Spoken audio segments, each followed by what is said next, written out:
Olá, pessoal! Bem-vindas e bem-vindos a mais um episódio do Diálogos Olimpianos, o podcast produzido pelo GEMAN UFSM. Eu sou a Semiramis Corsi, professora de História Antiga da UFSM e coordenadora do GEMAN, e hoje nós iremos tratar sobre o mito grego, que é um tema que desperta muita curiosidade das pessoas, tanto dos especialistas nos estudos sobre a antiguidade, quanto do público de forma geral. E para falar sobre alguns elementos em torno da temática do mito e também da mitologia da Grécia Antiga, nós convidamos o professor Ivan Vieira Neto. E para entrevistar o professor Ivan, junto comigo, está aqui hoje a Dandara, que é membro do GEMAN e também estuda mitologia. Eu vou passar então a palavra para a Dandara, para ela se apresentar para vocês e para ela apresentar o nosso convidado para vocês. Olá, pessoal! Eu me chamo Dandara Perlim Pereira e vocês já me conhecem aqui do programa. Sou mestranda em História pela UFSM, bolsista CAPES e integrante do GEMAN e pesquiso o mito das Amazonas em uma fonte do século I a.C., sob orientação da professora Semiramis. Para falar sobre esse tema do mito grego, então, hoje o nosso convidado especial é o professor mestre Ivan Vieira Neto, doutorando em Performances Culturais pela Universidade Federal de Goiás.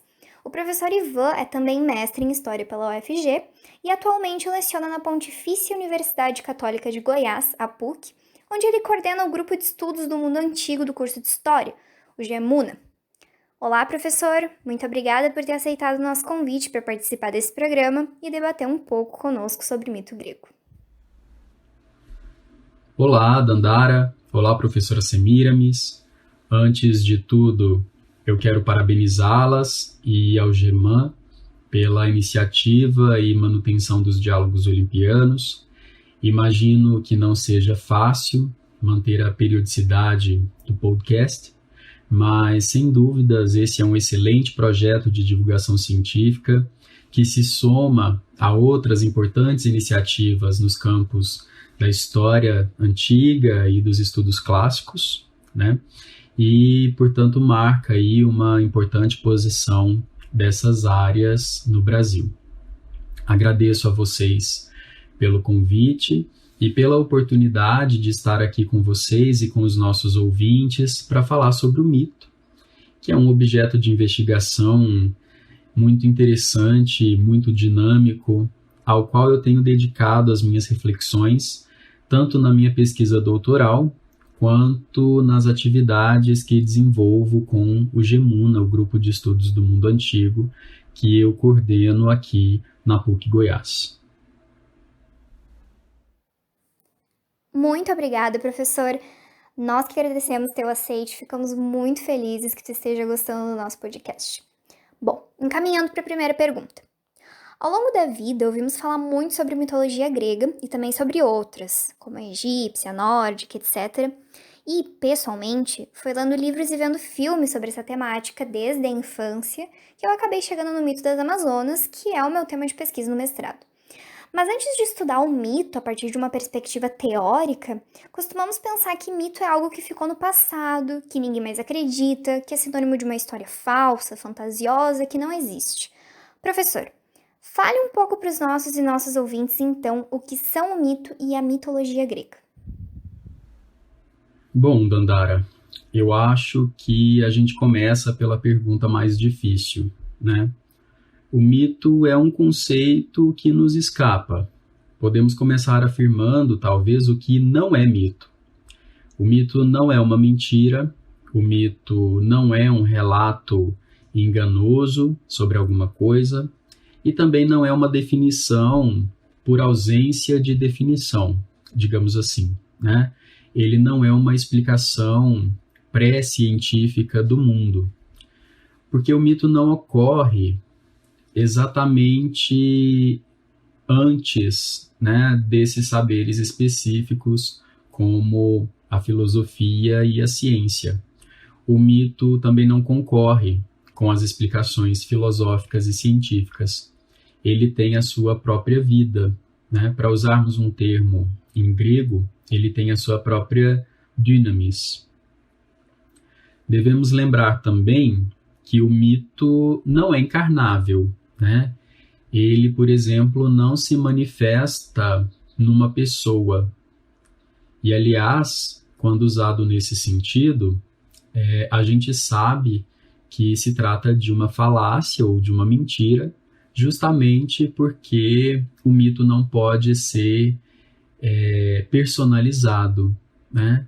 Uma das características do mito, inclusive, é a sua multivocidade ou a sua equivocidade, né? Então, o mito não é monolítico, ele está sempre em movimento e, portanto, ele não pode assumir uma forma, né? E principalmente uma forma humana.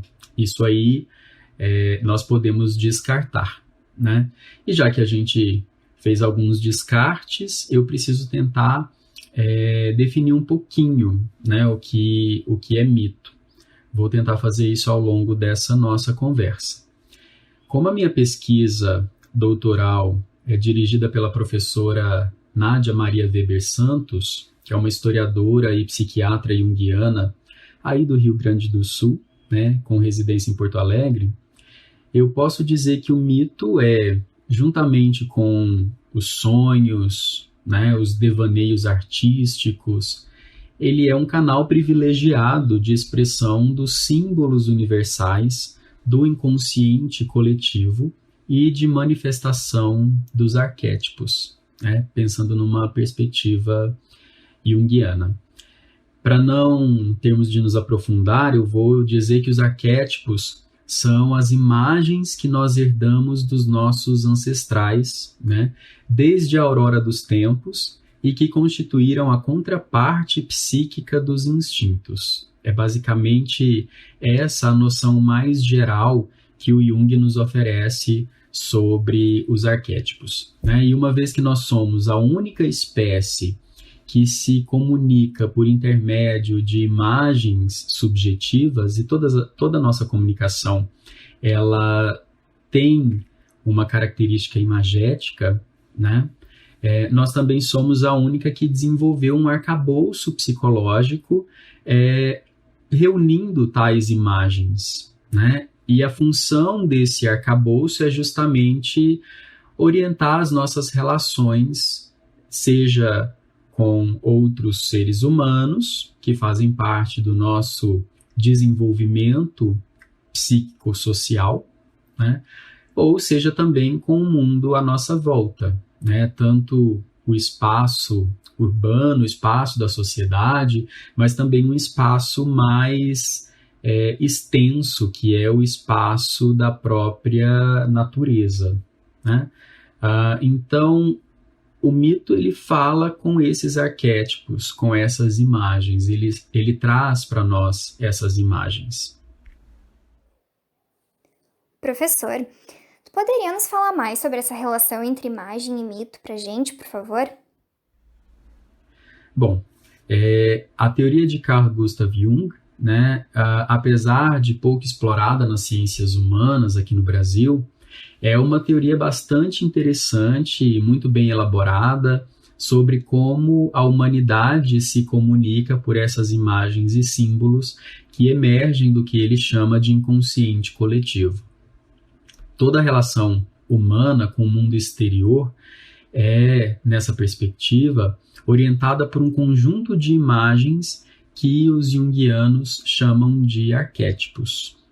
Como eu já disse, essas imagens fluem principalmente daquelas expressões que a humanidade produz a partir do pensamento simbólico.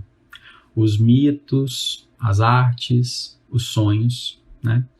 Então, de modo geral, é por meio deles que nós produzimos as imagens simbólicas que expressam as nossas emoções. Então, nesse sentido, o mito tem exatamente o significado que ele já tinha lá em Homero, né, e em Hesíodo.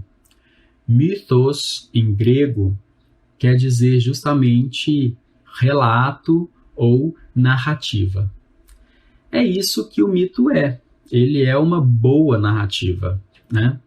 Temos um historiador das religiões chamado Mircea Eliade, que diz que essa narrativa nos conta como as coisas que não eram passaram a ser e como surgiram os as perspectivas, né, das instituições humanas, como se originaram os deuses que são cultuados por essa mesma humanidade.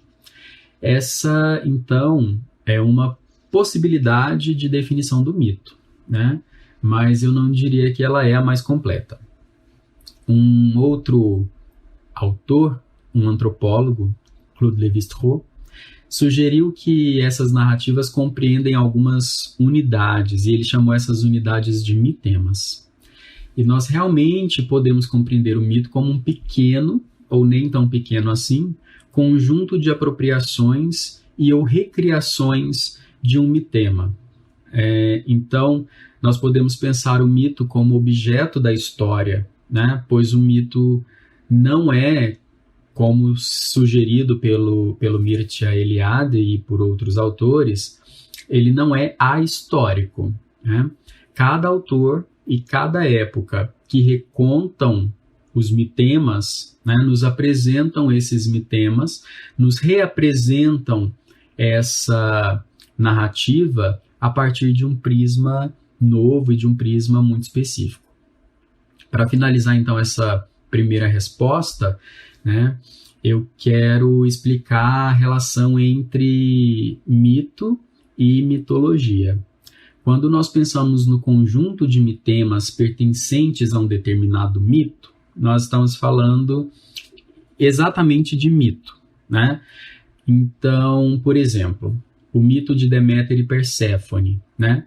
Esse mito grego se insere no mitema, ou seja, um motivo mítico das estações e da sazonalidade agrícola. Nós tratamos do mitema quando colocamos esse mito em perspectiva comparada com outros mitos, né, agrícolas de outras sociedades, sejam elas antigas ou de qualquer outro momento histórico. Mas se nós colocamos em perspectiva não esses mitos de outras sociedades, mas outros mitos produzidos na própria Grécia, né, na antiguidade grega, explorando o seu panteão de deuses e de heróis, nesse caso nós falamos de mitologia, né? A mitologia é o conjunto de mitos de uma determinada sociedade.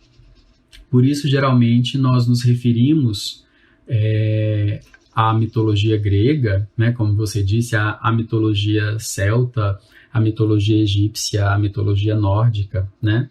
Porque nós estamos falando de uma lógica particular de determinada sociedade, né? Mesmo que os mitos sejam plurivalentes nesse conjunto, né? E muitas vezes eles são até contraditórios, mas muitas vezes a gente também tem uma organização quase cronológica da ordem desses mitos, porque nós tivemos autores na antiguidade, chamados mitógrafos, né, que reuniram esse conjunto de mitos em sequência e eles conferiram uma lógica própria. Seria assim, esse o caso do Hesíodo, por exemplo, né? As pessoas que estudam os mitos e as mitologias, por sua vez, né, são chamadas de mitólogos. Então a gente tem quem organiza, porque a produção é uma produção espontânea, né? O mito ele nasce num contexto em que a gente não pode identificar. Ele é um relato oral que sobrevive desde uma antiguidade muito remota, né? Mas em determinado momento alguns autores se propõem a compilar o conjunto de mitos herdados dessa tradição oral, né? Então esses são os mitógrafos, eles escrevem o mito, né? Passam o mito para o papel. E nós temos, por outro lado, os que estudam o mito e as mitologias, né? Então, nesse outro lado aí, a gente tem os mitólogos, né? E as mitólogas. Ivan, No doutorado, no programa de pós-graduação em performances culturais da UFG, você pesquisa a personagem mítica Helena de Esparta e a relação dela com a construção de uma identidade entre as populações da região da Hélade, que a gente conhece como Grécia, né? Você poderia, então, falar um pouco pra gente sobre o tema da sua pesquisa atual e sobre a trajetória que você fez para chegar até ele? Claro, vamos falar desse meu tema de pesquisa e da minha trajetória, né? Como eu acabei de dizer, quem estuda os mitos é um mitólogo, né? E talvez essa seja a minha pretensão enquanto pesquisador. O meu interesse pela mitologia é antigo, né? E se vocês me permitirem, vou contar uma historinha rápida para vocês. Quando eu era criança, eu me mudei de Goiânia para Palmas, né? E fui pro Tocantins. E nessa mudança eu perdi basicamente um ano escolar. Então, quando meus pais foram me matricular em outra escola, a diretora sugeriu que eu ingressasse na primeira série, né, sem cursar o antigo pré-escolar, que é onde acontecia o processo de alfabetização, né? Então, meu processo de alfabetização foi um pouco traumático, mas, enfim, eu sobrevivi.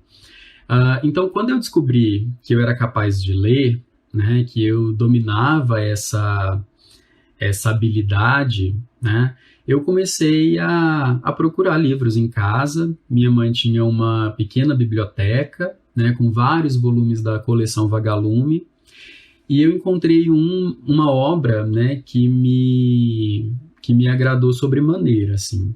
Se chamava O Destino de Perseu. Não me lembro quem era o autor, né, mas era um romance que contava com muitos detalhes o mito de Perseu, exatamente. E eu fiquei apaixonado, né, pela obra.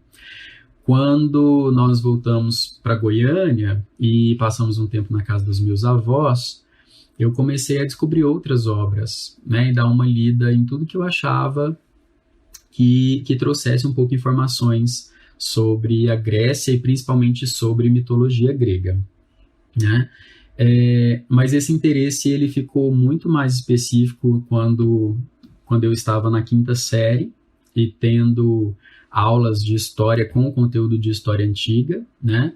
E eu me lembro de um quadro de informações no livro didático que mencionava que Atena era filha de Zeus. Essa era uma informação que eu ainda não tinha.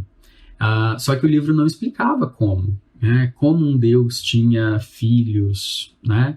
Quem era a mãe de Atena. Então, naquela época, né, um mundo sem internet, a gente está falando aí de 1997, né? Eu precisei recorrer a outros textos, né? E eu passava muito tempo na casa de uma tia, com minha irmã, com meus primos. A gente sempre se reunia nos finais de semana. E essa minha tia adquiriu a Barça. Então, a Barça foi a minha primeira referência acadêmica, digamos assim, para tentar entender um pouco essa coisa da mitologia grega, né? Foi isso que me levou para a história, inclusive, né?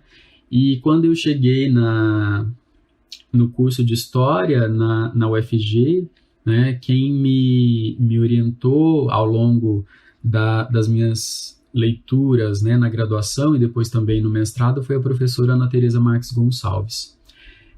Eu apresentei para ela duas inquietações que eu tinha relativas a duas personagens, que eram Helena e Héracles, né?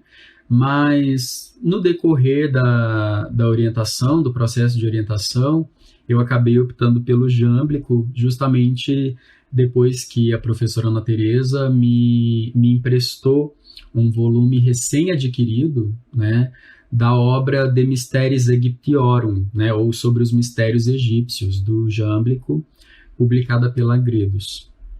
Então, essas minhas inquietações, né, sobre Héracles e Helena acabaram ficando de lado.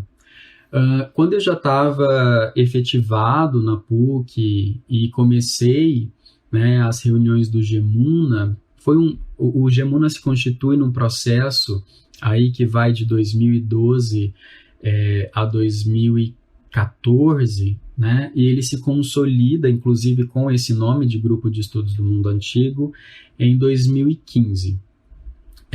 Então, eu trouxe muito dessa minha perspectiva sobre Helena e Héracles para as conversas com Gemuna e para as nossas reflexões. O Héracles como um herói civilizador por excelência, né, o que acabou se tornando o objeto de pesquisa do professor Túlio Borges, que é meu ex-orientando, que está terminando aí o mestrado em performances culturais.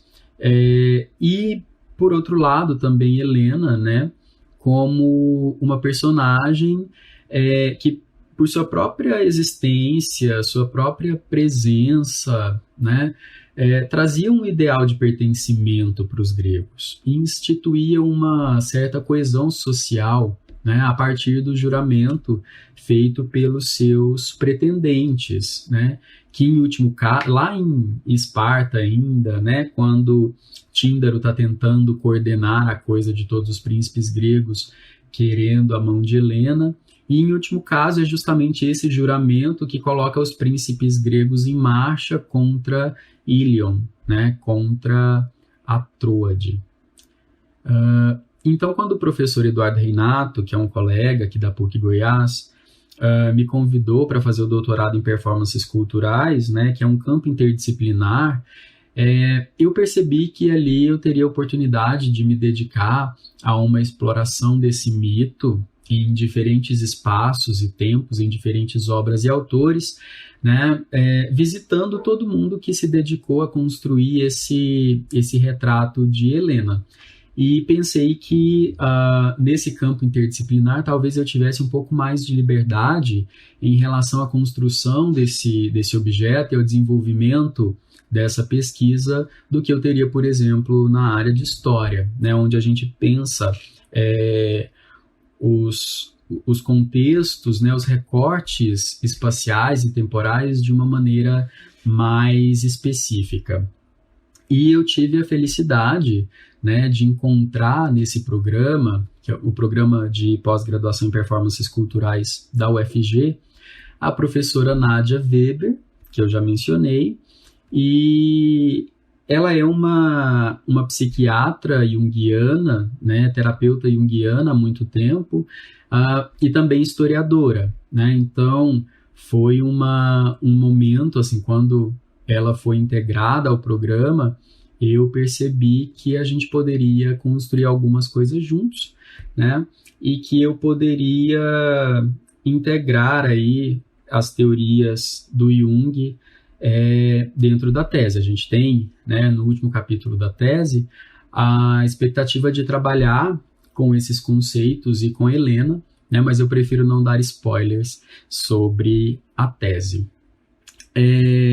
Bom, mas eu só quero comentar que, apesar da pesquisa ter se amadurecido e tomado rumos muito diferentes, né, do que eu tinha pensado ali na graduação, sempre me acompanhou uma descoberta, né, uma associação que eu fiz nas aulas de grego lá na graduação. Eu fazia uma disciplina, né, optativa, que na UFG a gente chama de núcleo livre, com um professor da filosofia. E eu descobri, né, a relação, acho que todo mundo faz essa associação entre Helene e Hellas, né? Helena e Hellas, Hélade, né? Essa associação foi desencorajada pelo professor de grego, que fez uma observação bastante pertinente sobre a quantidade das vogais, né, dentro dessas palavras. Mas, de qualquer forma, eu sempre achei que Helena era muito mais nobre, né, para conferir uma identidade, né, aos gregos, ao conjunto dos gregos, do que o tal do Helen, né, que é um patriarca aí, que não aparece tanto no mito, né, ele é geralmente citado só nessas listas mesmo de filiações, né? Ele é filho de Deucalião e ele é pai de Doro, né? Xuto e Éulo, que são os patronímicos, né? dos diferentes grupos linguísticos, culturais da Grécia Antiga. Ele é, portanto, né, o ancestral comum de todos os helenos, mas eu acho que Helena faz alguma diferença nesse processo de se entender a Grécia como uma unidade, né? E é justamente a partir dessa premissa que eu desenvolvo a minha pesquisa de doutorado. Professor, tu falaste um pouco sobre o que é mito, o que é mitologia. Nesse sentido, qual a importância do mito na tua pesquisa quando se pensa na relação que as populações gregas, no período homérico, tinham com essa forma de pensamento e narrativa? Essa é uma excelente pergunta, Dandara. Como eu disse, o mito e a mitologia, que é o conjunto de mitos mais ou menos organizados, né, numa lógica particular, eles manifestam diversas questões concernentes às sociedades, né, e nos seios das quais eles se desenvolvem. Os mitos constituem, portanto, relatos das sensibilidades pretéritas, né? Eles falam sobre as questões que preocuparam as comunidades humanas da antiguidade. Vou dizer da antiguidade porque o objeto aqui é o mito pensado justamente nesse contexto antigo, né? Bom, especificamente no caso grego, se nós pensarmos, né, a extensão dos assentamentos a partir do século VIII, podemos perceber que os helenos estavam distribuídos por toda a bacia mediterrânea e também pela bacia do Mar Negro, né? Inclusive, até hoje existem comunidades de gregos pônticos, né, ali. E como não havia um governo central e as apoikiai gregas, né, as colônias, gozavam de independência política em relação às cidades-mães, as metrópoles, os gregos precisaram desenvolver alguns recursos, né, para resguardar a sua identidade política. O primeiro desses elementos, obviamente, era a língua. E nós sabemos que os idiomas não são sistemas politicamente neutros, né, e expressam questões próprias das comunidades que os desenvolveram, né? Então, os mesmos dialetos falados no Egeu, na região que até hoje entendemos como Grécia, né, foram exportados para as Apoikiai no Mediterrâneo e no Mar Negro e levaram consigo um importante patrimônio cultural dominado pelos heróis fundadores, né, festividades, cerimônias, cultos, enfim. E na minha pesquisa eu concebo o mito justamente como um dos elementos que possivelmente contribuíram para conferir ao conjunto das polis gregas, né, o sentido de pertencimento àquilo que mais tarde se chamou de Hélade, né, que é justamente a unidade na diversidade, né? Essa é uma característica muito importante dos gregos antigos. E, naturalmente, o foco da pesquisa, né, está na participação da personagem Helena de Esparta nesse processo. É importante ressaltar, então, que desde a antiguidade, muitas possibilidades foram propostas para o estudo dos mitos. O mito de Deméter e Perséfone, que eu já citei anteriormente, continua a ser encarado, por exemplo, como uma alegoria do ciclo vegetal, né, com a semente sendo depositada sobre a terra e depois germinando, dando frutos e finalmente morrendo, né? A alegoria é um conceito composto por duas palavras gregas, né? Uma que é alos, outro, né? E a outra que é o verbo agoreuo, né? Falar. Ou seja, A alegoria é uma explicação figurativa que substitui o verdadeiro objeto por um enredo falseado, mas que explica, que fala daquele objeto, né? Os filósofos antigos, eles também desenvolveram a perspectiva de procurar nos mitos um sentido subjacente, né? Ou hyponoia, né? Por considerarem a tradição mitográfica inverossímil, os filósofos procuraram estabelecer sentidos por trás dos mitos, né? Então, a hyponoia significa justamente o sentido subjacente, né? Então, ainda é comum que alguns estudiosos percebam os mitos e, às vezes, até mitemas inteiros, né, como falseamentos que ocultam esse sentido subjacente e interpretam os mitos como alegorias. Eu gosto bastante de uma perspectiva que vai na contramão disso, né, que é a perspectiva do professor Eudoro de Souza, que foi professor da filosofia na UNB, ajudou a constituir a UNB e principalmente a área de clássicos, né, da UNB. Ele descreve que o mito não é alegórico, né, mas sim tautegórico, o que significa que ele não fala de outra coisa, né, no grego allos, mas fala de si mesmo, em grego tautos, né? A perspectiva junguiana, que eu já mencionei também, possibilita compreender esse sentido próprio do mito como uma imagem simbólica e como um arquétipo que fala de si, né? E não está falseando e trazendo outro sentido, outro significado para aquela narrativa. A narrativa ela tem um sentido em si mesma. E não custa lembrar que o mito também deve ser compreendido no seu contexto de produção e circulação, né? Algo que você, por exemplo, Dandara, faz bastante bem na sua pesquisa, né? Você entende que o mito ele não é atemporal, né? Pelo contrário, ele é produzido ou reproduzido em contextos específicos, com finalidades particulares, né? E inclusive com usos políticos. É importante nós lembrarmos isso. Normalmente a principal fonte que conhecemos sobre a Guerra de Troia é a Ilíada, que é um poema épico atribuído a Homero. Mas muito do que se sabe sobre o que é chamado de ciclo troiano vem de outras fontes, já que a Ilíada tem um recorte da Guerra de Troia, mas não trata de toda a guerra. Assim, quais são as outras fontes que tu conheces para trabalhar sobre essa guerra e, mais especificamente para tua pesquisa, quais fontes teríamos sobre a personagem Helena?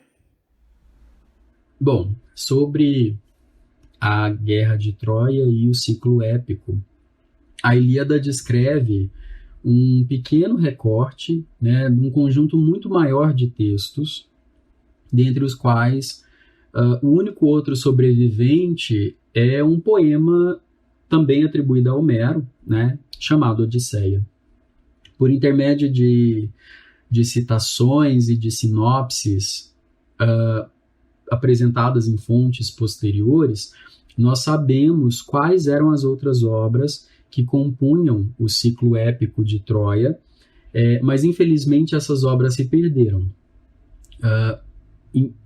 Nós temos o azar de não ter essas obras, né, mas nós temos a sorte de contar com esses pequenos excertos, esses pequenos resumos sobre essas obras, porque eles nos fornecem pistas importantes sobre como os gregos antigos concebiam essa memória.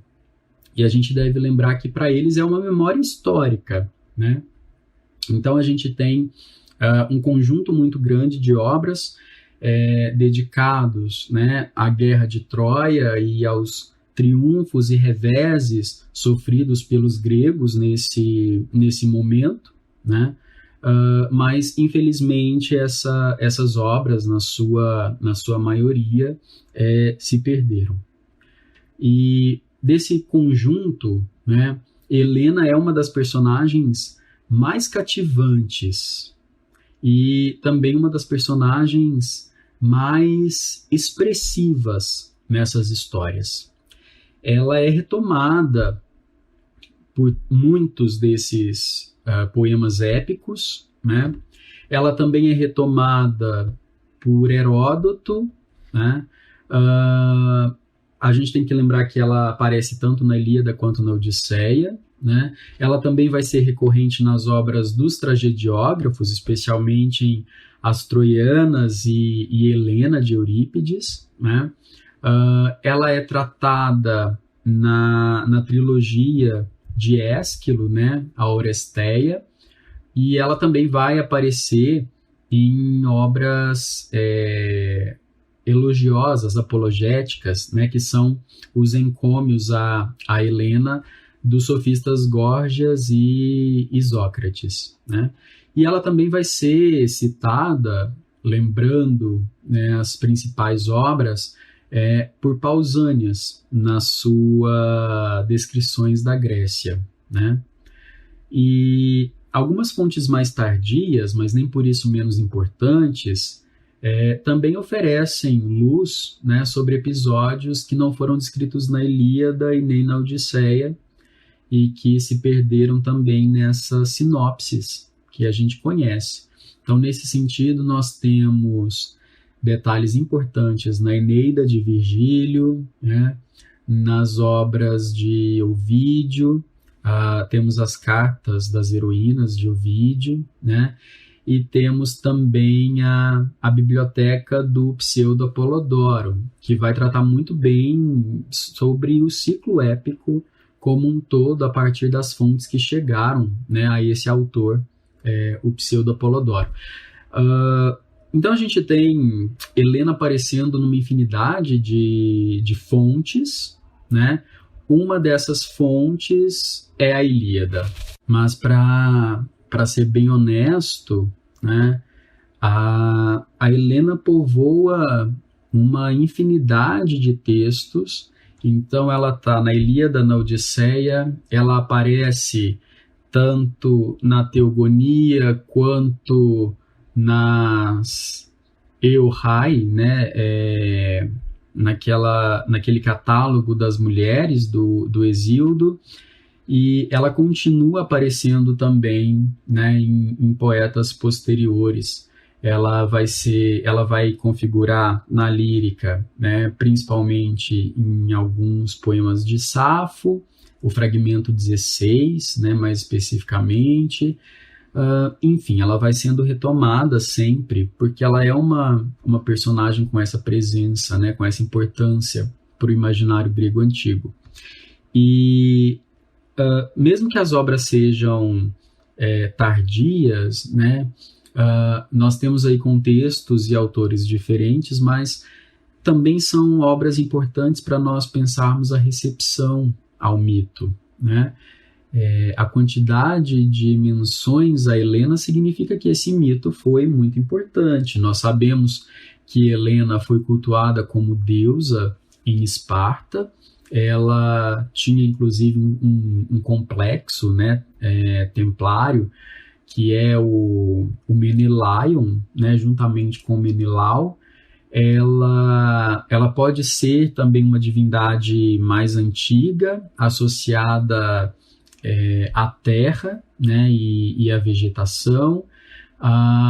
Existe um culto, né, também a Helena Dendrites, que é a Helena das árvores, né, uma referência que aparece nesses autores antigos. Então, o estudo do mito é isso, é também nós pensarmos a recepção a essa mitologia, né, a esses episódios mitológicos em vários contextos.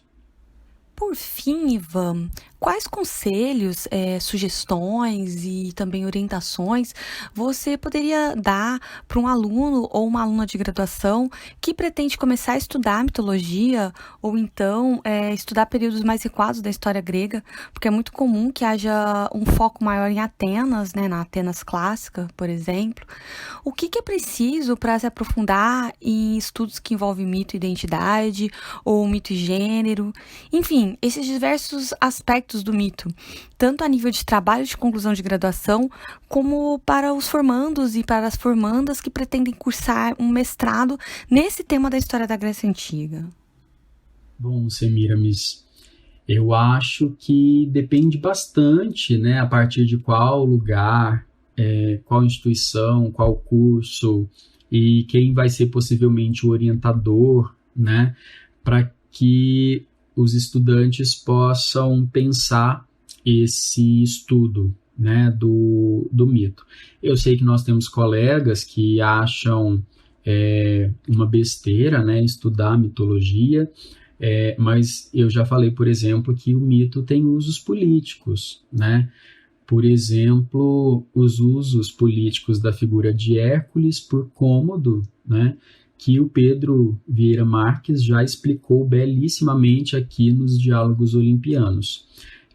Então, para usar um termo, né, forte, que é inclusive o título do documentário e do livro homônimo do Joseph Campbell, o poder do mito, para mim, é uma coisa premente, e o mito conduz uma série de processos, né, políticos, sociais, culturais na antiguidade. Então, eu acho que a primeira coisa é enxergar isso, né? Enxergar essa importância do mito, porque o mito não é só contar uma historinha, né?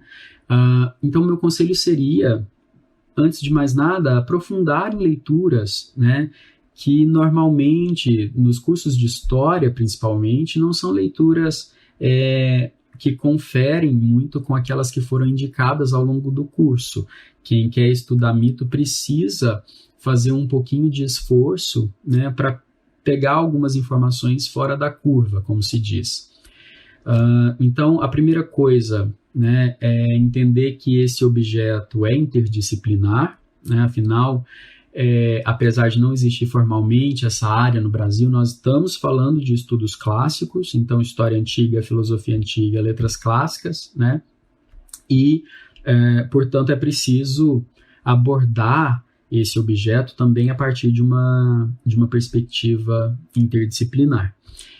Eu também acho importante que a gente saiba superar leituras que são bastante criticadas e são criticadas com razão, né? Eu já falei do Mircea Eliade, que sofre essa crítica de transformar o mito numa coisa ahistórica, né? A gente tem também o Junito de Souza Brandão, né, que basicamente oferece a mesma definição do Mircea Eliade, e mesmo o Joseph Campbell. Eu adoro o Joseph Campbell, né, mas sei que existem muitos limites na maneira como ele apresenta essa sua leitura do mito.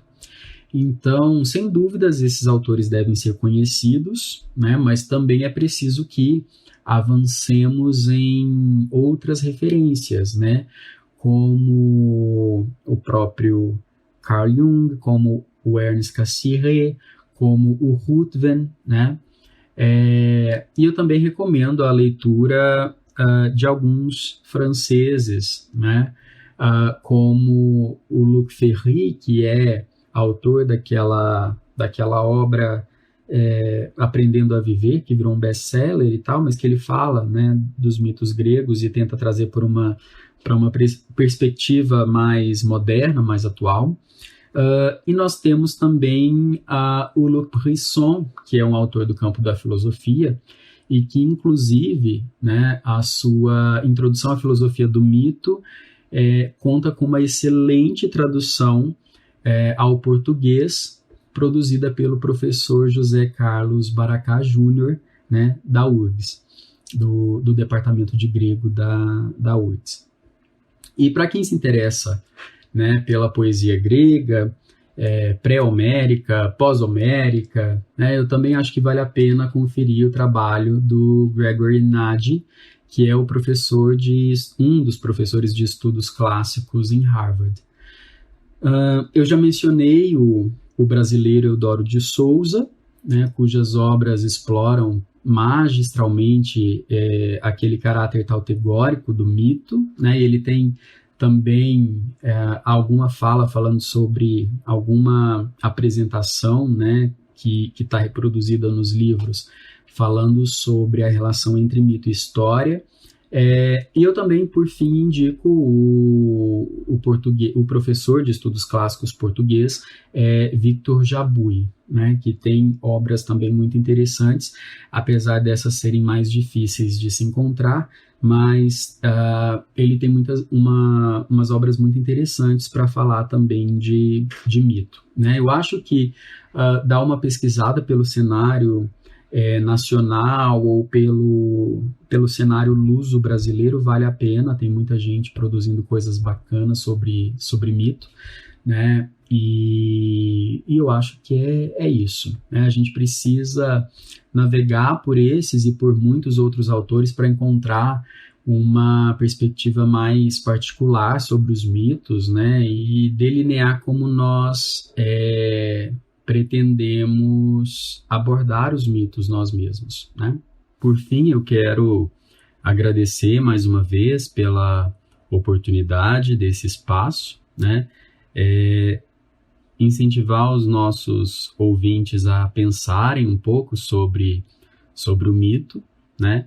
E pedir para todo mundo conferir aí os trabalhos do Gemuna, do Geman, né? E vida longa aos diálogos olimpianos. Obrigado. Nós que agradecemos novamente a participação do professor Ivan. Eu tenho certeza que a nossa conversa foi muito produtiva. Eu acho que deu pra gente aprender bastante sobre alguns elementos centrais sobre mito grego e mitologia grega, com as informações que o professor trouxe para nós aqui hoje. E eu convido a todos que quiserem conhecer mais os trabalhos produzidos pelo professor Ivan e pelo grupo que ele coordena na PUC Goiás, que procurem pelo Instagram do grupo, Gemuna, que é o Instagram Team Gemuna, que vai ficar aqui na descrição do podcast, então sigam, e eu já aproveito para divulgar também o Instagram que eu e a minha colega Tailine Fabres administramos sobre mitologia grega, que é o Mitologusi, e que também vai ficar aqui na descrição do podcast o link. Muito obrigada, um abraço a todos. Para finalizar, eu também agradeço muito ao professor Ivan. Como a Dandara falou, acho que foi um diálogo bem produtivo e com informações muito interessantes trazidas por ele. E eu queria lembrar que o professor Ivan, ele organizou junto comigo recentemente a coletânea Mitos, Deusas e Heróis, ensaios sobre a Antiguidade e o Medievo, com textos dos nossos orientandos, os meus do Geman e os dele do Gemuna.